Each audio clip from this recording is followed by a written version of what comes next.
మానవుడికి ఏదైనా కష్టపడకుండా వచ్చేయాలి, సుఖపడుతూ వచ్చేయాలి.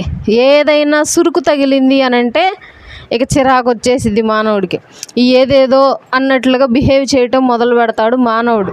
ఇక్కడ ఇజ్రాయేలీలు అంత కష్టపడి అంత ప్రార్థన చేసి నిష్టగా వారు అలా ఉండి ఆ యొక్క అద్భుతాన్ని కళ్ళారా చూసి ఎర్ర సముద్రంలో ఉన్న అద్భుతాన్ని కళ్ళారా చూసి వాళ్ళు ఇప్పుడు మరలా దప్పిగొనిన వెంటనే ఏం చేస్తున్నారు? సురుకు తగలగానే వంటికి మరలా దేవుడిని మర్చిపోయారు, దేవుడు ఎర్ర సముద్రంలో చేసిన అద్భుతాన్ని మర్చిపోయారు, మరలా దేవుడు వారిని నడిపించిన విధానాన్ని మర్చిపోయారు, దేవుడు మోషే గారికి తోడున్న విధానాన్ని మర్చిపోయాడు. అన్నీ మర్చిపోయి మమ్మల్ని చంపేయడానికే తీసుకొచ్చావా, మాకు దాహం వేస్తుంది, మేము అల్లాడిపోతున్నాము అని చెప్పి సనుక్కోవటం గొనుక్కోవటం మొదలుపెట్టారు.